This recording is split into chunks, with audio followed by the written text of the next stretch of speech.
Hello, my friends, and welcome to Song Sessions. I'm your host, David Pomeranz, and I'm really excited to have a chance to spend some time today with our very special guest. He is a true innovator and a legend in the pop music world. He's a brilliant musician, songwriter, singer, producer, who once upon a time, along with his bandmates Gene Cornish, Dino Danelli, and Eddie Brigatti, formed a kick-ass band we all know and love called the Young Rascals. Their chart-topping hits include, now, this is for people who may not know. Check this out. Good Lovin', Groovin', I've Been Lonely Too Long, A Girl Like You, You Better Run, How Can I Be Sure, that gorgeous thing. Come On Up, It's Wonderful, Wonderful, nice. It's a Beautiful Morning, People Gotta Be Free, the anthem of anthems, Love is a Beautiful Thing, and so many more. The happy news is that since those days with the Rascals, he's not stopped creating for a minute, recording his own brilliant solo albums, producing legendary artists like Laura Nyro, performing with greats like Billy Joel, Steve Cropper, Ringo Starr, Willie Nelson, many, many more. He's an inductee in the Songwriters Hall of Fame, the Grammy Hall of Fame, the Musicians Hall of Fame, the Hit Parade Hall of Fame, and the Lasagna Hall of Fame. Yes. And there must be one of those. And there is now. There is now. The truth is that just hearing his distinctive voice, whether on stage or coming out of my radio speaker, brings grateful tears to my eyes. That's the truth. Nice. Ladies and gentlemen, presenting a lovely man and a musical treasure, Felix Cavaliere. Hello. Well, thank you for that wonderful intro. I can go now. You are very welcome. Goodbye now. Great. It is so well deserved. Can you help me with this? When I was a kid, when I was first listening to you, I knew you as Felix Cavaliere, and then I heard John Sebastian pronounce exactly. Cavaliere. I was going to say that. You know how that. How do you say it? Well, John how do you want to say it? Speaks fluent Italian. I don't know if you're aware of that. His real name is an Italian name. Sebastian is not his real name. It's a stage name, so to speak. He pronounces it correctly. He pronounced it on TV Cavaliere because in Italian you pronounce all the vowels. However, in America, that's unheard of. So it's Cavaliere here. Cavaliere. And how do you say it? How do you like it? That's how I say it because it's a very interesting subject. Because a lot of people, a lot of artists change their name for a lot of different reasons. And most of the reasons have to do with either pronunciation or acceptance or kind of like, like John Mellencamp is the perfect example. I mean, you remember his story, they named him John Cougar and he hated it, But I really felt like it would be kind of insulting to my family to change my name was, because I'm the third Felix Cavaliere. And there's a reason behind that, and that has to do with where my family comes from in Italy. So I just felt like it would be improper for me to change it. That's how they pronounce it in America, so that's what I use. I love that. Perfect. Yeah. Yes, I had that with Pomeranz, but because I got a lot of that. You got ants in your pants, Pomeranz, and I got it, but I never wanted to change it because I wanted my friends to know who I was. Well, exactly, and it's a lovely name, and it's just not that hard to really figure out. That's a good one. Well, what ethnicity is that? Where does that come from? Well, it's actually, let's see, Pomeranz is Austrian. My family on both sides are from Russia, and the name is Austria. Gotcha. And it's interesting. Yeah, it's a Pomeranz. So Pomeranz, yes. I got to tell you something before we really get started. I want to gush about something. About a year ago, in the midst of the COVID boredom, in which you took full advantage and wrote a beautiful book we're going to get to in a second. Yeah, I had to. I was going crazy. Yeah. I'll bet.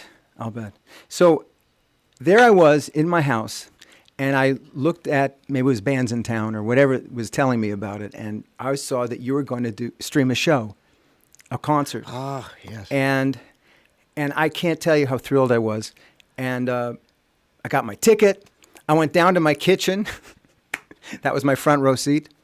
Right. And I got to tell you, I put you up on the kitchen table, and in my pajamas, I had the best night I've had in cool. years. That's great. I swear to you. Yeah. Yeah. I swear to you. Well, that was I an was experiment. jumping around like that a little 5-year-old. we wanted to try. Our manager said there's this group of people here doing things called Hello TV, and the initial broadcast was for the armed services. So we said, why don't we do it, and we can also broadcast it again. As a matter of fact, we just remixed that. But the interesting thing about it, there was no audience. So basically, we were performing to camera people, and I was exhausted after that. In other words, I really noticed the difference between having feedback, such as you just provided, like you had a blast, and being there, like, emoting by yourself. I mean, really, seriously, I had to drive home that night. I said, man, I should have got a driver because I'm tired, It was really a very interesting experience without an audience. Well, I mean, communication is ebb and flow by nature. There's no question and that's about the thing it. that's the exhilarating aspect of it. So, A but lot, you were great, exactly. great. Well, thank you. I mean, It man, was fun, you were too. It was absolutely great. They did it very well, and it was really interesting. We learned a lot. Very we well. really did. Well, it sounded great, and your singing is just so fantastic. I must tell you, I mean, I've always loved your voice, and you were the way you were interpreting the older songs and the new songs was extraordinary, and you were singing interesting. like you'd never sung them before, which is really a fantastic good. thing. It's true. Well, the band that I have, as you mentioned, I live in Nashville, and I've been fortunate enough to have these musicians who, they have this kind of like joy of playing music that we all have, to keep doing this after all these years. So when we play, it's like a joyous event. It really is. They love it. We love it. So it's not something that you're doing just, to get paid or, basically like it's a job, It's fun. And that comes across. Sure. Absolutely. Yeah. Absolutely. Okay, I want to ask you a question I've always sort of had about the Hammond organ thing that you do. Because it seemed to me that, first of all, on a pop record with a vocalist, I mean, I was aware of Jimmy Smith and others, but as a vocalist, I'd never heard Hammond B3 organ on a record, and not ever to that effect. And it was way before, Deep Purple and Vanilla Fudge and all the organ bands that came. And you were the first, as far as I know. I'd never heard it before. Well, I think Steve Winwood also had it in England, but it was different the way that way that I perceived it. When I first heard this instrument, I was at a club in New Rochelle, New York, and it was a trio. It was an organ, drums, and sax. The organ player, first of all, I had never seen one of these before or heard one of these before, filled up so much of the sound spectrum. Like, for example, he was doing the bass. He was doing like kind of like a what we call a pad. A pad is like, where you have your voices and you have your strings and things like that, chorus. Yeah. And he was also singing. So it filled all of this up. And I realized that it was kind of like an orchestra. So that is how I kind of like envisioned this Rascals sound. Is like they have these speakers called Leslie speakers. I don't know if you're familiar with them. But basically what it is a box that was attached to a Hammond, which is a whole story unto itself, that spins. The speakers spin. See? So as they spin, they permeate the room. See? So you literally cannot escape this sound because it fills all the corners of the... And that's really the secret of that thing, that Hammond is like, it really gets you, It's an amazing invention.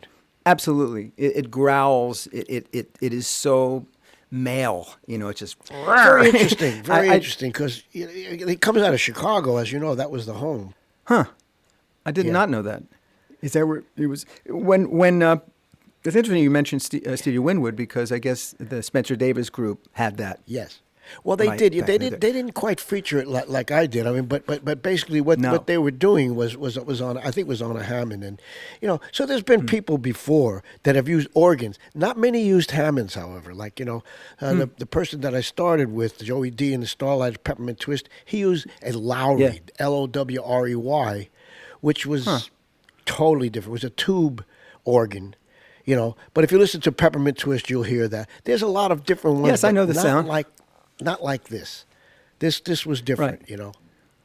So the Lowry would be between the Farfisa and the Hammond B3. It's in Well, between. the Farfisa has a very interesting place, exactly. Because, I always say it like this: chiropractors love me because the B3 is like 500 pounds. So if you're carrying that around, you need a doctor.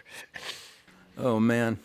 Yeah. Well, how did you the whole business of playing the pedals entrances me because when I first saw you play, I couldn't believe what I was looking at. Yeah. And how did you learn to do that? You just pick that part. I know you're classically trained and all of that, Right. but in terms of the pedals, how did you come to that? Well, you mentioned Jimmy Smith, and basically when I first heard his work, he was kicking bass. So I said, well, that's how you play this instrument. So if you want to ride a bike, let's ride. And I was riding it, so that's how he was playing it. So that's how I learned to play it. Oh my Yeah. God! So Yeah. so if in Good Lovin' you're going doom doom doom Right. doom doom. Well, that's the advantage of studying music. If you Good study grief. music, I mean, if you study music, you know music. Okay, so now you have to do something, that's called a bass. That because we know all about that. Especially in classical theory and stuff like that. The piano is another instrument that encompasses the whole orchestra. You can get Right. everything on the piano, and so I'm really thankful that I learned that. Oh yeah, well it's signature, and again, as I mentioned briefly, it really paved the way for a whole movement in pop music. So there's the Rascals, there's you, and then there's that you started. Yeah. It wasn't there before. I'm telling you, it just wasn't. I think about Procol Harum and Emerson, Lake and Palmer and all that stuff. They had to have been fans of yours and listened to those records and went, I want to do that. Well, I don't know. I just know that prior to that, guitar, which is still probably the best-selling instrument when you look at the sales of like musical, gear. Guitar is mostly Elvis and but then along came the keyboardists such as Jerry Lee Lewis and Fats Domino and Little Richard playing the heck out of a piano. But the problem that I had with the piano was guitar players. Because they're so loud, you see. Now you're pushing a piano, which is non-electric in those days. Right. You don't really have a chance. I mean, of being heard, And so we used to. The pioneering of rock and roll bands. We used to drop a microphone in the back of the upright, and of course that sounds like. Tony will tell you what that sounds like, rattling around. But you couldn't be heard, and your fingers literally would be hurt because of the fact that these guys, they just turn a little knob and they're blowing you out of the room. So Sure. When electricity joined the keyboard world in the form of synthesizers, which was much later, that was a tremendous advantage right there, and I jumped right on that as well. Thank goodness now we can. I won't say the word because seriously, it shouldn't be a competition as to who's the loudest, but it is. No, I know. Well, it's Yeah. true. It's true. Well, it's got to be of one, I mean, it's at least got to be Of a one, pair, of one. a parody of, In college, I was in a band. I went to University of Cincinnati and was in a band called the East Orange Express, and we had a keyboard player. I was the lead singer, and I had a keyboard player who played Hammond B3, and he did a lot of drugs. This guy was really, it was hippie time anyway, right? Professional. He was a So- professional. He was a professional hippie. Yes, he was, and he was a great player. But here's the deal. Here's why I'm telling you this. So what he would do is he'd be playing, and his eyes would be closed, and his head is back, and his eyes are closed, and he's playing like a house of fire. I mean, he's playing really well. He's just crashing the thing, and he's playing. And I asked him, "What are you doing? Why is your head back like that?" And he said, "Hey, man, I see the keys, man. They're right up here. And I'm playing I'm playing what's in my brain. I don't know what he was saying. Yeah. Interesting. Anyway, that was her. It was So you were a interesting. bear Yes, it cat. was. Is that a bear? You were a bear cat, huh? Yeah, for a minute. Hey man, That's they, right. they did very well this year. They did very well. I mean, they got to the, Did to the they? playoffs in the college. Oh yeah, they made quite a performance. They're coming up. Oh, Yeah, I'm a amazing. big See- sports fan. Excuse me. Yeah, I was going to enjoy it. ask you. So like Yeah. college and pro and everything, just Yeah, football or the whole thing? I really am. Yeah, when I went to Syracuse, I kind of got indoctrinated in sports, and plus I grew up near Yankee Stadium. I just love it. I find a lot of musicians want to do sports, and a lot of sports people want to do music. We have this symbiotic type of relationship. But I do. I enjoy it all. Yeah. Oh, so you grew up. I know you were raised in Pelham Manor, but did you Right. start in the Bronx? Well, Pelham Manor abuts, like major cities such as the Bronx and Mount Vernon and New Rochelle. So we were really close, 15, 20 minutes away. Oh, It I really see. doesn't count. But I see. it makes a big difference in sanity. I'll tell you that. Because, my parents were... Getting at it. They were interested in having us educated properly, and so they moved to a town that they really couldn't afford in those days, so that we could get educated. And again, same with the lessons that I took, that it paid off. Yes. Well, it's interesting to me reading in. I've read most of your book actually, which is wonderful, and Oh, I'm going to great. tell everybody about it and really strongly because it's really exciting book. It's very very interesting. Thank you. That's great. And it just learn. Yes, it's true. And learning about your mom and dad. Your mom wanted you to play piano and play classically. And I know they were both professional. She was a pharmacist, and your dad was a dentist. Yeah, Correct. is that right? Yes. But what I was interested in is, so she asked you to play the piano lessons, and did you? I realized you twigged along the way that wow, music and wow. But were you twigging? Excuse the expression. But were you realizing this while you were slogging through the classical training? Did you feel like you wanted to be a classical musician at that time? I really never really felt that desire to do that. I mean, it's a very different world from, being a regular musician, because first of all, it's very difficult. And like everything else, there's a lot of politics involved in that world, and there's a lot of kind of like, who you studied with and where you went, and then of course there's I a see. tremendous amount of practice involved and a tremendous amount of dexterity in your fingers. The thing that, kind of discouraged me, for want of a better word, was the lack of being creative. In other words, you play the written word, period.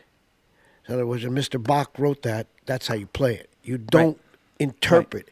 Unless you're a conductor, you may have some freedom of movement to, kind of make it a little louder, a little softer, a little deeper, But when you're playing somebody's written, sheet music or music, you don't. Yeah. And that's what, because I really felt the desire to create, and I still do. I think that's one of the lucky things that I have, because I really love doing that. Yeah. Oh, yeah. Well, you do it so well. And when you see a conductor like Leonard Bernstein fire up an orchestra, or, any of these legendary conductors, there seems to be that element of creation that doesn't happen in that, sloggy, pedantic, that is the composition and you play it like that. Exactly. But when you're playing at that level, it's on fire, right? And I suppose it could be just as satisfying as what we do in pop music. Well, it can be, What do you think? and even more so, because when you being like, for example, Toscanini, which was during my There you go. he was, if you can, like, in other words, when you produce an artist, what you really are supposed to do, besides making it into a sellable product, which is just the business side of it, music business, you have to tap into the kind of being or the soul of that artist to see what he or she is trying to project. And you mentioned Laura Nero earlier. She was a perfect example of somebody who was really, really trying to project something that she saw. Not the same place that your keyboard player saw it, but she saw it. She saw this vision of her sound. Now, your producer is supposed to reproduce that. I believe that these conductors who become very, very famous, like Salty and Toscanini, and they tap into Mr. Tchaikovsky's vision. There you go. And believe me, their vision is pretty serious because any music that's been around 100 years or more, it's pretty good stuff. You know what I'm saying? I mean, you can't hype your way to 150, 200 years. And I think they tap into that psyche, that vision, and they bring it out. And when you bring out a master's work, wow. That's very well said. It's so true. Yeah. It's so true. That's great. They tap into, they understand, they duplicate exactly where those dynamics, where it goes wang and where it goes and these when it's done well. That wrote these people who wrote these things, are you kidding me? That freaking Beethoven couldn't even hear it. I mean, this is like ridiculous talent. This is not even talent. This is like from another sphere. Couldn't even hear it. So I mean, it's really a remarkable. Oh, sure. Well, it's like in Amadeus when the scene when Salieri is it's like writing. Mozart's going, blah blah blah blah blah, and the guy's transcribing what he's. That's incredible. Can you? I mean, are you so articulate or competent on theory where you could communicate to someone without a keyboard and without singing? Could you say, this is what I have in mind, blah, blah, blah? Well, we have, the Germans and the Italians, they figured out a system of being able to translate those thoughts. They use mostly Italian words, but I mean, you've got like legato, and you've got like, we use those words to say loud or soft or, dynamically this or that. Or, the problem is one of usage. In other words, like if you don't use them over the years, you kind of lose them, you know what I'm saying? Because they're not in the vernacular of like going to a recording studio, and you don't really use that nomenclature. In the studio, unless you're composing it, and you're writing it, you're like arranging it, and then you want to stress something.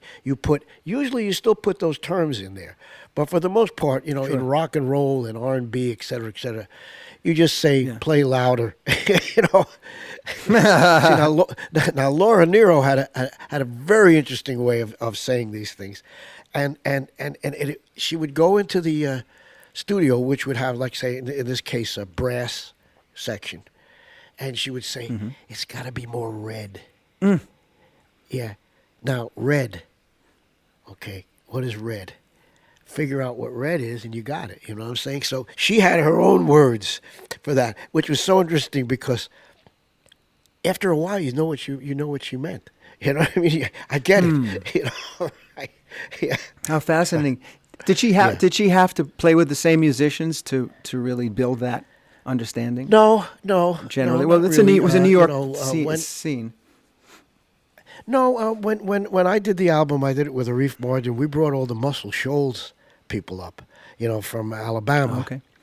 Who were actually people who played behind Aretha most of the time. And here you have a bunch of nice. Southern gentlemen who, just yes, ma'am. That's how you want it? Yes, ma'am. Yes, ma'am. You will do it. And they were so kind and gentle that she felt right at home because some artists, especially artists as different as she was, they're threatened by other people in the room. Like, you're coming into my music.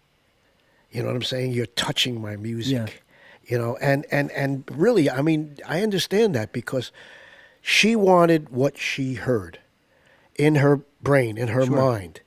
And any interrupt, like for example, drums. Now she did an album with Gamble and Huff, the people from Philadelphia, the very famous R&B. She didn't even want drums. Now that's not easy. She didn't like that interruption of sound. So it's really interesting. Like the different ways that people hear, what they're creating. Yeah, she seemed to be a wavelength girl. That she was very different. Very different. Right. Very pure, Yeah. pure kind of like abstract, and then funky at the same time. Absolutely. Well, the record she did with Charlie Colello, that record, Emily, you're the natural snow, unsteady. He was one of the best. He was one of the best. He really is. And she didn't like it because she was not what. No. She was very. No. Yeah, she didn't like. She liked what she heard, and that's why other people goodness. came along, such as Fifth Dimension, and Three Dog Night, and Blood, Sweat, Right. and they all took those little kind of nuances and repositioned them into. I don't want to say the word reality, but radio stations are reality. Yeah. I mean, that's the if reality. the radio stations don't play it, Sure. then unfortunately, Sure. you better have a good internet, and we didn't have any in those days. Yeah, that's amazing. Well, it's good that when you produced that album, it was Christmas and the Beads of Sweat. Was that what it was? Correct. Is that what it was called? Yeah, Yes. yeah. It's beautiful. I've heard some of the tracks. It's beautiful. And you do preserve her gossamer, fragile, wavy quality, and it's just she was and it's great. on the She record. was fantastic lady, and Arif and I, we just loved her, really loved her, and I was able to help her out with a bunch of different albums, but now I think people are starting to find out about her, which is good. There's a lot of new things coming. That's good to know. You mentioned Arif, and Yeah. I'm very interested in this.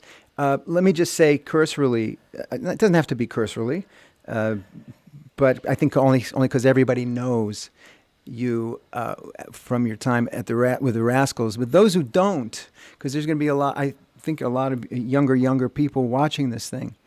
Let me just say this. The Rascals, as I said in the introduction, was a kick-ass band.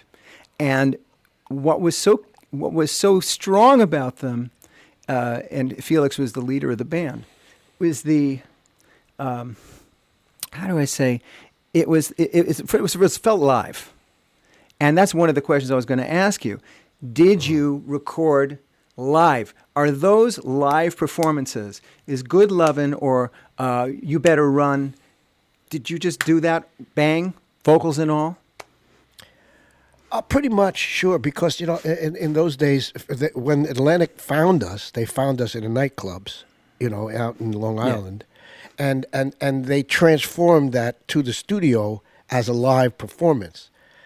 Second of all, we only had, we did have 8 tracks. We had more tracks than most people had. So you didn't really have the luxury of doing over. You did it, So Okay. the only problem with doing live in those days is make sure that the vocal, in other words, if you're playing the Hammond organ and singing at the same time, you're going to have some sound coming through the room that you may not want on the vocal mic.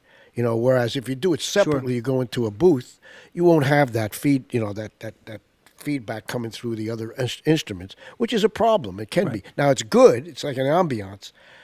But you have to understand, Atlantic Records was a live recording business. They did jazz.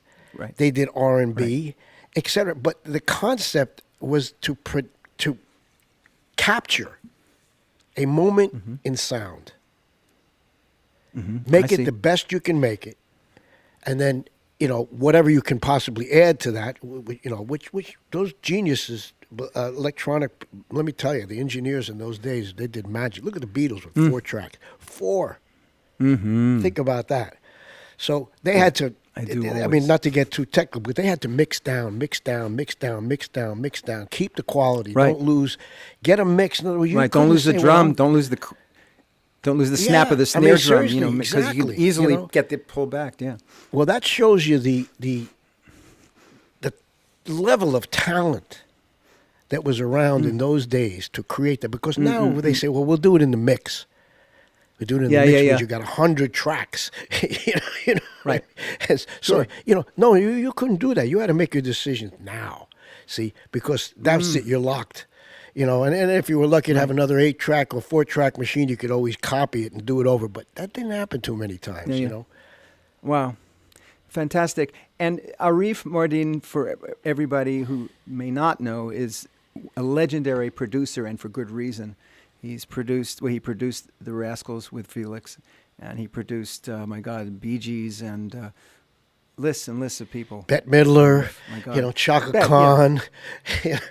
Keep going, man. We'll be here all day. Yeah. So he's musician. And I wanted fantastic. to quote you from your book. This is the new book that Felix has written called Memoirs of a Rascal.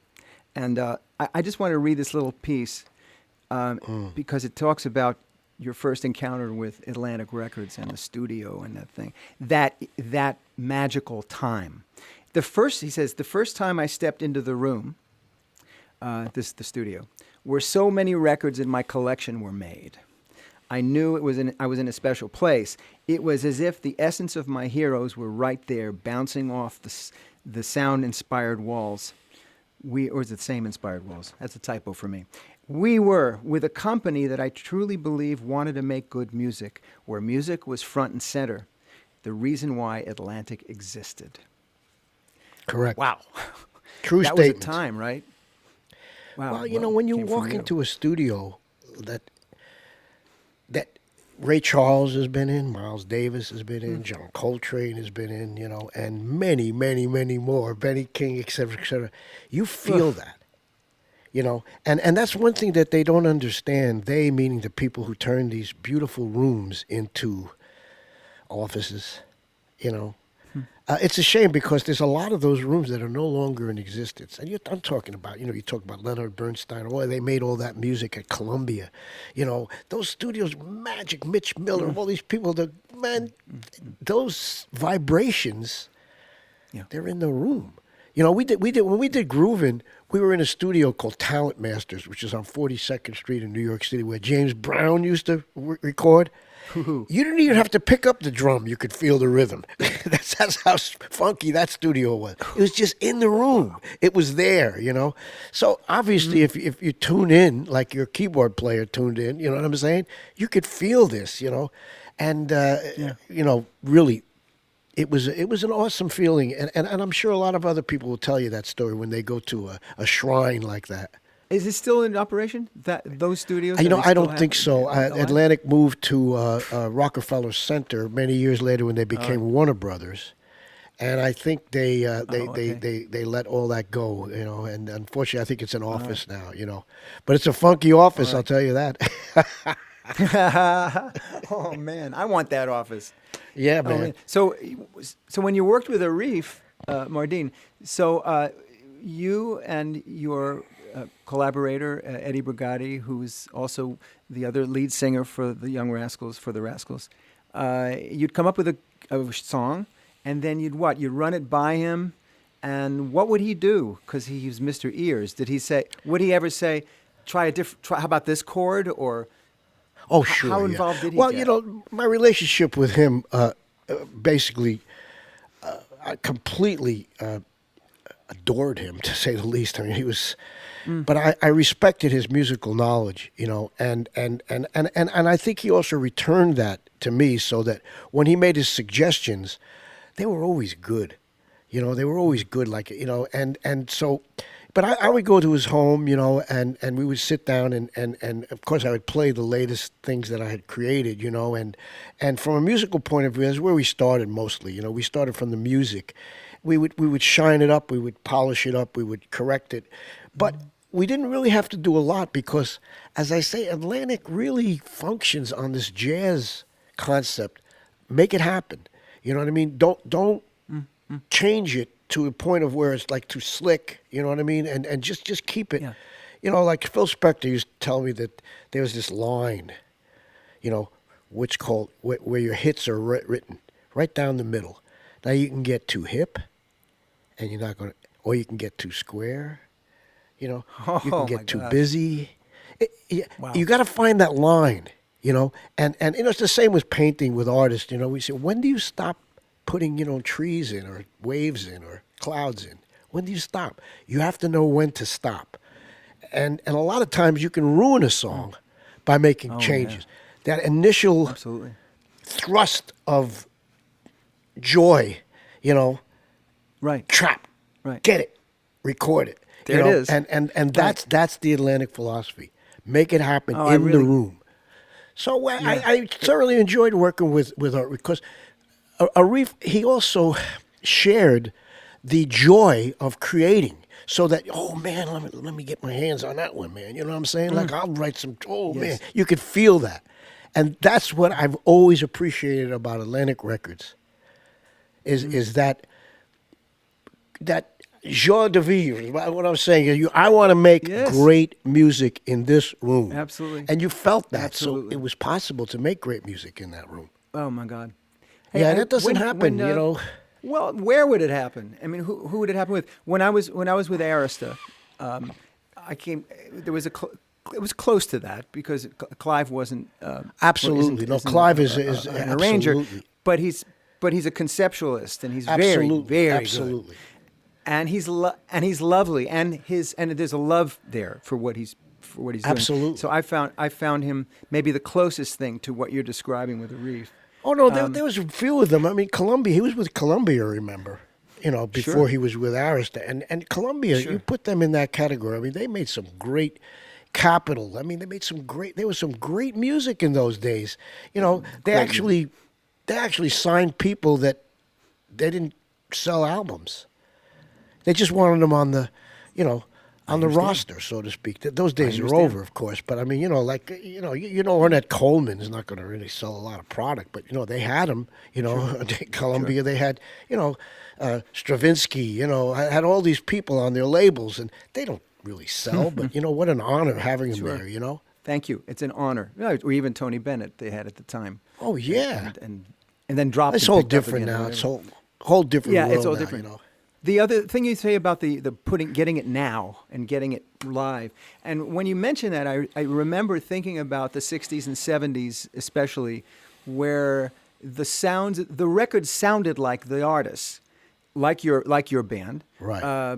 Blood, Sweat, and Tears, the initial guys, Chicago, any of these. Absolutely. You know, they were very unique, and I'm assuming, I guess Fred Catero would engineer Chicago and such, but it sounded like the band.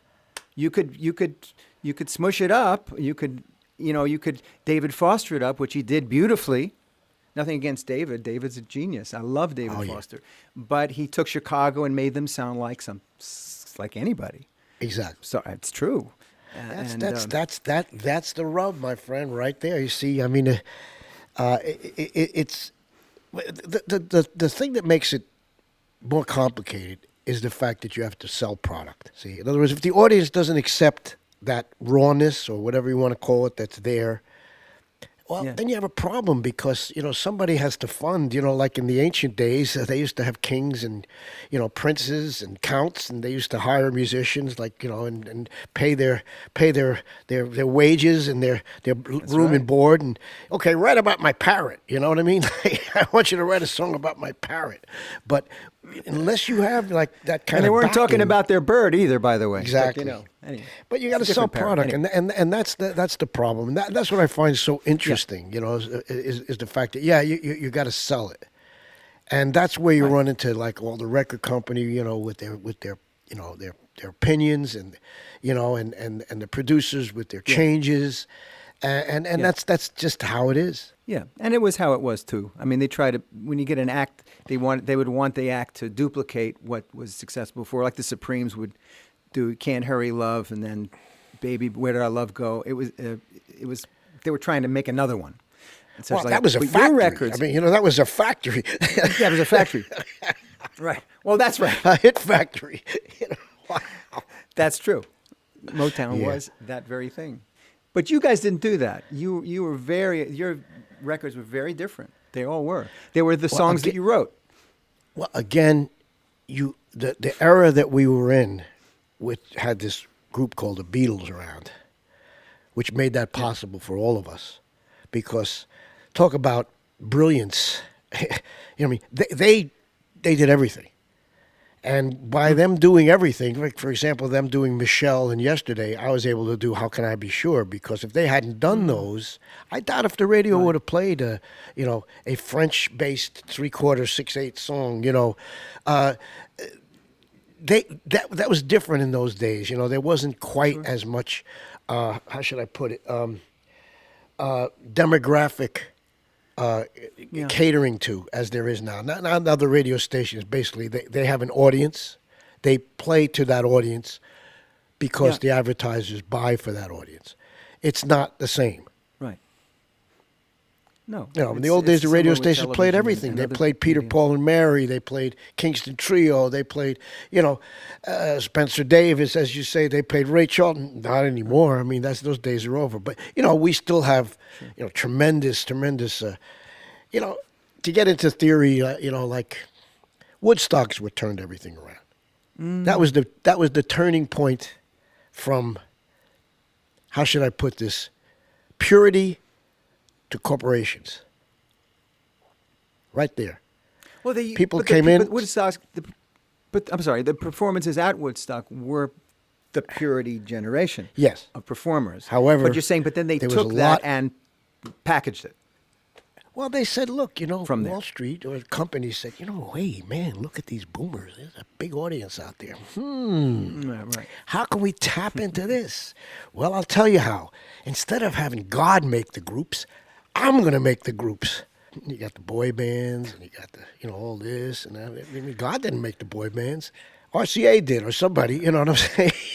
So they changed God it. made They the took boys, but they didn't make God the made the bands. boys, exactly. But I mean, it's just that's evolution, or lack thereof. That's what happened. And now to talk about now. Yeah. I think we say oy vey, oh my God. I mean, now, oh my God, it's something else out there now. It's really something else. Yes. I don't generally say anything like this, but let me say it. When I listen to the radio now, and I have stations that I listen to. I listen to the Broadway channel, classical channel, blues channel, and the Beatles channel. That's all I listen to. Well, And that's then- and pretty occasionally cool right there. Yeah. Well, it's on Sirius. It's on Sirius, so I go Right. beep boop boop beep boop, and get whatever I like. Right. But the point I was going to make was, and then I'll go to the pop music channel, the down the middle pop music channel, and right now, it's Billie Eilish was such a phenomenon in terms of the sound of that pullback of sound and the little whisper sound, and this, and then I go on the radio, and all the women, and 80% of them, are doing that imitation, and I'm going, wow. Yeah. Is anybody noticing that? I mean, Yeah, and I actually well- can't listen to it. I listen. It's another precious voice, and I go, wait a minute. What do you sing like? And the irony is that Billie Eilish sings really well. Yeah. Billie Eilish is actually, I don't know if you've ever heard her come forth, and she really has a hell of an instrument. But it's a fascinating example of what you were talking about, the corporate idea, the mentality. Well, this is what happens when I've been asked to speak at some of the music schools and things like that, and you see all these young faces looking up and saying, "Well, what do I do?"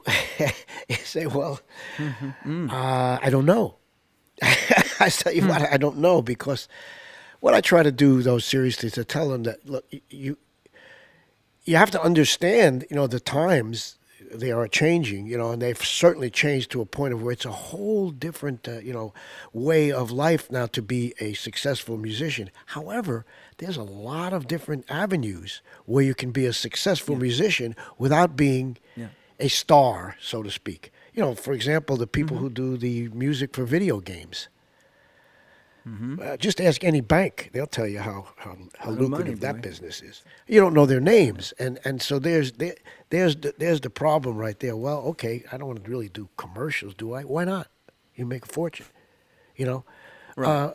Video games. Who cares if they know your name? I mean, you're kidding. I mean, and then there's a lot of other avenues, But to pursue that, like way that we came up in the old days, wow, it's really different now. But you do have the internet. The internet makes a big difference.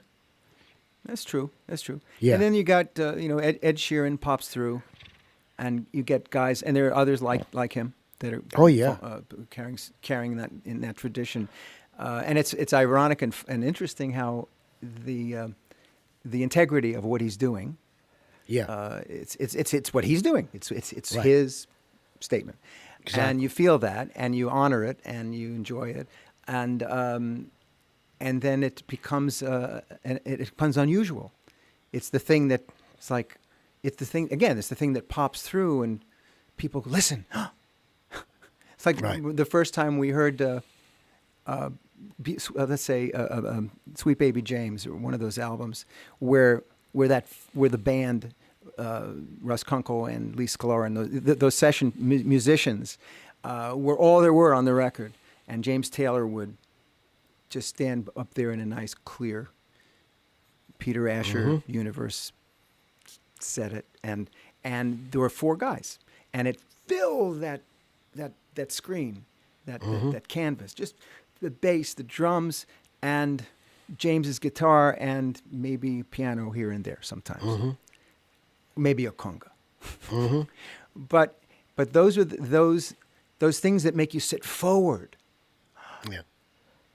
Well, forward. they'll never go Wow. away. It's just a question of like, there's so much other stuff going on, that, I mean, I don't know how, well, I do know how people program radio stations and stuff like that, but it's impossible, impossible to keep up with them. Well, because really a lot of people, everybody's making music like in their homes now, it's pretty Sure. interesting what's out there.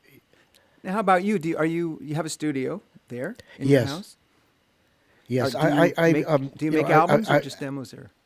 Well, because of COVID, because of the lockdown, yeah, I do. I'm able to do the albums now. But it started off, basically, we started off doing an album. I got an album coming out called Then and Now, and what I did was Great. I took 5 old songs that influenced me, re-recorded them, and then I wrote 5 new songs to go show that kind of influence. But we started it before this lockdown, so thankfully to computers and technology, we were able to kind of continue it online, which is, pretty interesting. It was interesting because, Yeah, sure. you're talking to somebody just like we're speaking right now, and I'd much rather be in a room with you talking, but we can do it, and we're pretty far away. It's pretty interesting. So, yes, but I've had to make the conversion now, which is why I was speaking to Tony about, from audio to video, because I didn't have a video room, to speak, and it's quite a transition, let me tell you, because you have windows and you've got lighting and you've got, the sound is okay, but I've made the transition to, a little bit of Riverhead, I guess, Riverside. Are you your own engineer when you record at home, or do you have someone that comes with you? No. Well, I am to a degree. I can get it down on tape or in the hard drive. But no, I really I had an experience where I wrote. I was doing an album with Don Was, and he set me up with this gentleman who's a programmer, and I'll never forget because I walked into his home. He was out in California, and he had this track prepared that was like, oh my God, this was so unbelievable. I said, man, I could never do that track like that because it was just, he used to do Mariah Carey and Whitney's tracks. Sure, he's a great. But he couldn't write. He couldn't write. He couldn't create. The melodies weren't there. The chord changes weren't there, but he could make it sound like God was in the room. It was so amazing, And I realized that's not my thing, like the technical part of it. I'm adequate. I can do it. But really to get those nuances, like, with the compression and the EQ and the delays and stuff like that, I can rely on my ears, but I can't make my fingers do it, Yeah. I understand. Sure. I mean, if you want your kitchen fixed, if you want a new set of cabinets, you could do it.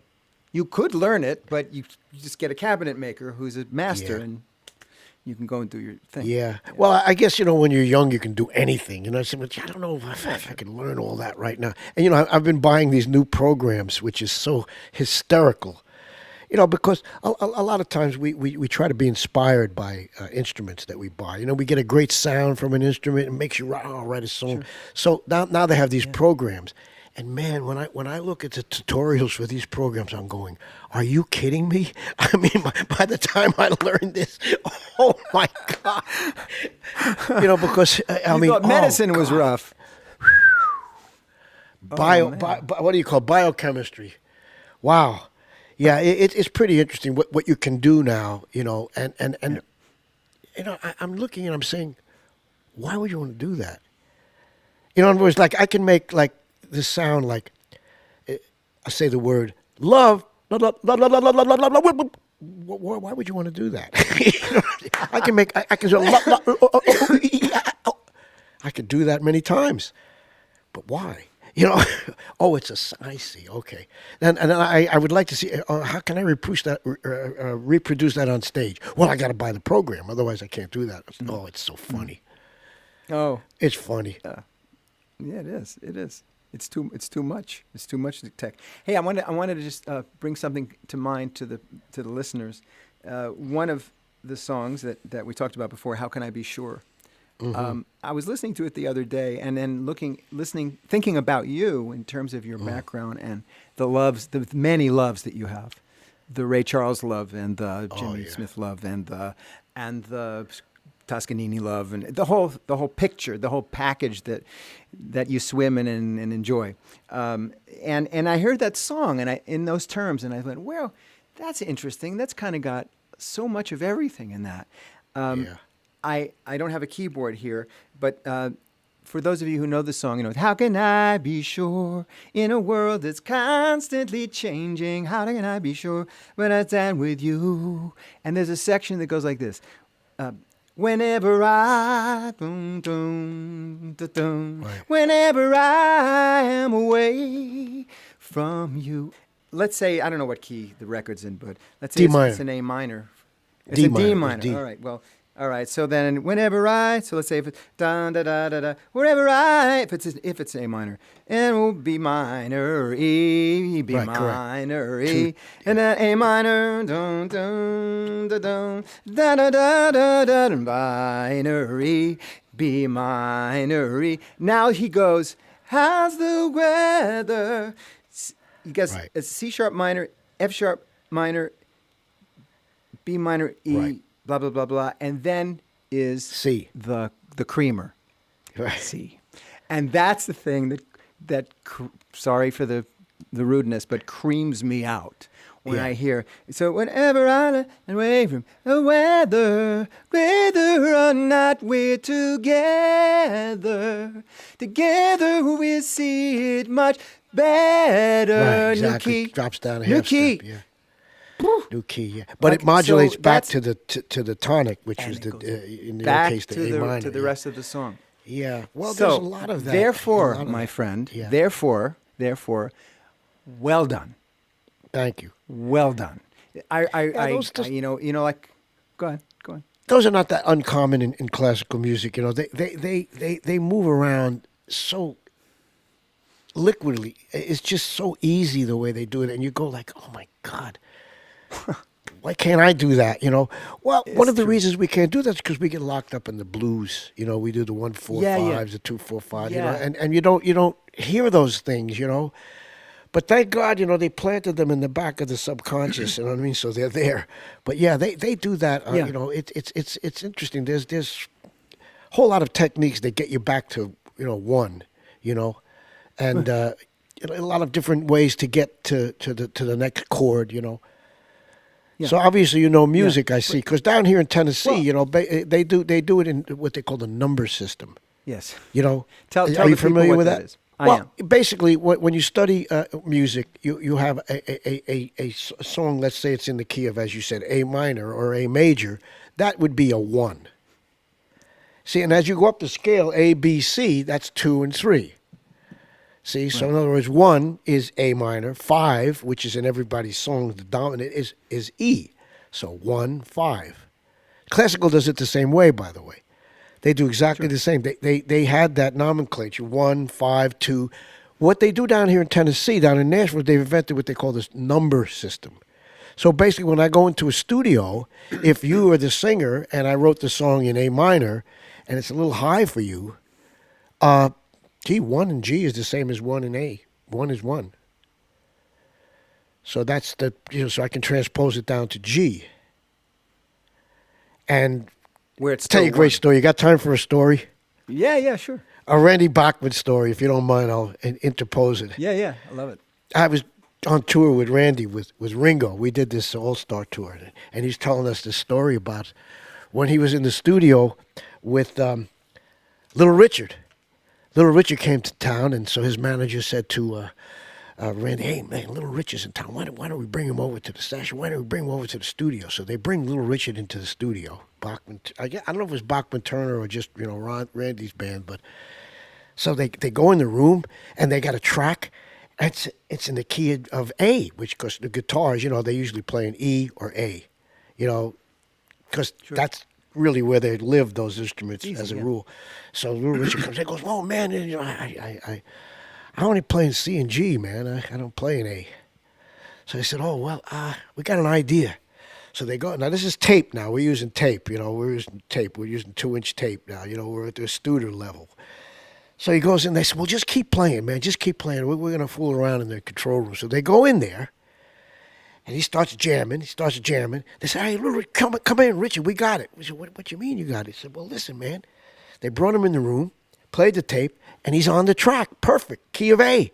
They said, "Hallelujah." He says, "How'd you do that? Hallelujah." He says, "Oh no, man. This is how we did it. Basically, we just took the tape, sped it down, lowered the speed from A to G. Oh. You played in G, and then we brought it back to A." Back up. And he said, "You mean to tell me all them years I'm screaming my tail off, man? All that guy had to do was lower that damn speed?" That's awesome. Yeah, but he could have wound up sounding like Alvin and the Chipmunks, for God's sake. So That's exactly how they did it. He works on the piano, but exactly. Randy has a lot of that stories. is If you ever get an hilarious. opportunity to have him on, man, talk to him about his past tense. Oh God, he's got some great stories. Jerry Lee Lewis Oh, my God. stories, and yeah, oh my God, interesting I'll bet. stories. Yeah, those parts are great. Yeah, he's great. He's great on the Beatles channel. He and his son have a show. Oh, do they where tell stories too? They tell stories and they Oh, pull good. apart the compositions and they play it on the guitar. Yeah. Look what he did there. And they went. Oh, nice. Oh, they really. Yeah, it's fun. You'd enjoy it. All right, let's see. I have so much I could ask you. I'll just throw something out at you just because I've always been curious. The Gene Cornish, your guitarist in the Rascals, very unusual player, really good player, obviously. But those things where and say on Good Lover, and everyone went that and then you got to run that slidey thing. Was that his invention? I think so. Did he just come up in rehearsal and Yes. go, "I'm going to play it this way"? Wow. Yeah, basically, That's he came from Rochester. Actually, he came from Canada. He came from Ottawa, down to live in Rochester, New York. Really was not exposed to R&B as a rule, until he came to New York. And when he came to New York, and he was working with Joey D. He was also working with us. He basically had to find his R&B world because he did not grow up with it, And he found something, that was kind of in between. He likes to call it rockabilly, like the people that were doing like, blue suede shoes and things like that, Sure. But yes, those were his. In other words, that was his way of saying, 1 4 5 4 5 4 1 4 5. Yeah. D G A G A G. That's how it came out. What a great way to say that, just to anticipate those things in the Yes. slide way. I love that. Just love that. And then Dino Danelli, of course, your drummer at the time, who is a phenomenal drummer. Yeah. I mean, Yeah, he was very, very, very, very interesting in terms of a musician because he came from like when I first saw him, he was in a club that was called what was it, the Metropole, I think, and basically it was a club. It had a window so you could see the in those days, a band. It was Right. in the window. And it changed after the years. There was different things in the window. But basically, it was a jazz club, which would have like Louis Bellson, and Oh, like great. various drummers, Gene Krupa, Oh, people right, who of were course. band leaders. Well, Right. when a band leader is a drummer, they have to do more than just play drums. They have to put on a show because the spotlight's on you. Right. He learned how to have a spotlight on him while being a fantastic drummer, which meant Oh, I twirling your see. sticks and throwing them up the air and stuff because you have to put on a show. So he learned from these masters, Right. I see. well, not many people, certainly in the rock and roll field, had ever done that. They played drums, but they didn't Right. they didn't put on a show. So They he didn't put on started, a show. and it just was phenomenal. And then his drumming, he had an advantage, kind of a tacit advantage because of the fact that he was left-handed, and he never turned the drums around. So Like Ringo. Hi- Same with Ringo, right? his snare, Similar? I guess, yeah, his snare hand didn't have to be developed. It was already developed. That was his dominant hand. So now when you have a snare was like, bop, instead of like, well, I got to build up Bang, my, yeah. yeah. So it's just interesting how things happen, So that was what he brought, as well as just a great, I guess you call it a rhythmic sense. Very Which much is so. kind of like I guess you have to have that in your genetic makeup Pocket. or something. I don't know, but he was very strong, very very strong. I mean, Yeah, it very was like strong. having a freight train. Like approaching your car. I better keep going, or this guy's gonna run me over, man. I mean, it was just so strong. It was great, And his- great playing with. And his pocket Oh, was, yeah. was Oh, yeah. impeccable. Yeah. Where he played. And I saw you guys in was it 2015 when you did Broadway? Was that when it was? Yeah, probably 13, 14, something like Or was that. it yes. 13? Pardon me. Yeah. Yeah. And I watched your. I didn't make it to the show live, but I saw it on YouTube. Right. And it was so great. And I saw how hard he hit, and I went, my God, he's just like you say. I will tell you really quickly, when I was a little boy learning to play the drums, and my parents gave me drums in the den, and I set them up, Slingerland, blip blip, and I had a hi-fi, and we played your records. I played Mickey's Monkey, Ah, there you go. playing the drums, right? Oh, yeah. Cranking up the hi-fi and just Oh, yeah. pounding but of course playing the drums, I was going to be Dino. So in the window in front of my drums, there was a reflection of myself, and I did his shtick. I'd go like, Were you able to do it? dun, Yeah. dun. Yeah. Well, no. Oh yeah. Yeah, well, was it's not trying to easy. twirl my No, sticks and- and God, keep a beat. It's pick not these easy. up. It's bad enough twirling but playing at the same. Yeah. Yes. Well, I remember one But I time had we his were face playing down. You had his face. Well, good. We were I had playing at his Shea face down. Stadium. Yeah. Go ahead. At Shea Stadium, they had a stage that I don't know if it was supposed to turn, but it started turning, and he started falling off, and while he was falling, his drums, they weren't tacked down like they were supposed to be tacked down. He's still playing to keep the time, going. Wow. Oh, yeah, Wow. that's what it feels like when you try to twirl and do all that once. Whoa, my goodness. Yep, Yeah. that was his thing. Yeah, it's just great. Greatness. Well, God, thank you. I just want to end off by saying a couple of things. First of all, what a joy it is to talk to you after all these years of Great. wanting to, and now here we are. You're a very socially conscious person, and the band was, and I don't know for sure that it was because of you, but I would think at least a large part because of you, that the idea of communication between people being the cure-all for the ills of the world, and the simplicity of it. That is not. It's not hard. Love is a beautiful thing. People got to be free. All the world over, so easy to see. People everywhere just got to be free. And these statements, just like John Lennon would write, all you need is love. You can look at it and go, in a way, how trite, but it's not trite because it's true. It's just Yeah. true. All the world over, so easy to see. People everywhere just got to be free. And then the work that you did beyond the music, you've been so involved and so heartfeltly trying to wake people up to the fact that this can work, guys. Yeah? Well, that's what our that's what I generation get was from trying you. to do. Yeah, that's what we're trying to do, Basically those days, the peace and love and happiness all over the world, and the, imagines and all that.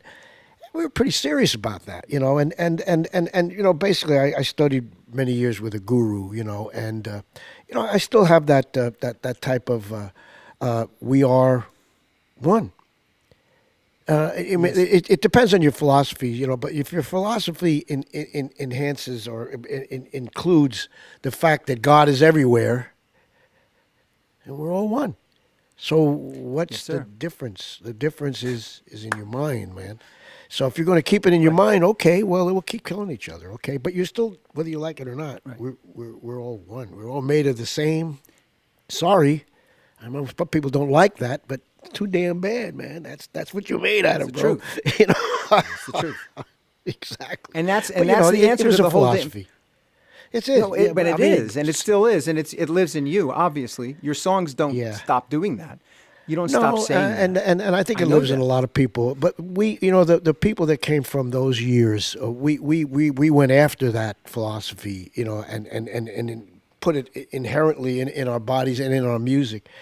And today, Sure. I don't know. I guess they're still there. They can't disappear, but they're certainly not the mainstream. Yeah, but so what? But what I'm saying, yes, Yeah. yes, it's not the mainstream. You're It's right. not the mainstream. But I'm trying to. But what I'm saying is, you and I and others, many of Exactly. us, uh, understand that it's only going to come about by backing up out of it and seeing what's really true, which is what you said. That's the truth. So, you Republicans and Democrats, and it's the leaders, and it's his fault, and it's their fault. It's nonsense because you're in the soup, you're in the mud. You come out of that, and you take a look at what's happening, and it's what you said. We're of one Sorry. one That's beingness. what's there, man. You can keep running from it, but it's it's just a question of like I think the way that the media, you don't learn these things online, unless you look. But you learn the opposite online every single day. You learn other things of like the I want philosophy. Just look at commercials. I mean, my God, I want. Oh, I want. I need. Oh, no, you don't. You know what I mean? But the bottom line is we're not pushed in a direction where you can learn those things. And if you're not pushed in a direction where you can learn those things, you still could be all right, because I think they're in us all, but you need to have a spark somewhere, something's got to light your fire. Sure, We'll see. sure. Well, yeah. But the spark is you, and the spark is me, and it's us. That's what It's us we're here guys. for, bro. That's what we're here for. That's why That's I it, enjoy my friend. speaking to you, and I especially like your musical taste. Those 4 channels that you listen to over at Sirius, they're pretty cool, man. Yeah. See, that's music, man. You're listening to music. You're listening to It's stuff, real music. and, you can actually hum. you know. Yeah. Yeah. It's like you could hum that tune. Exactly. I remember Exactly. a time, Yeah. Yum diddy bim bum bim.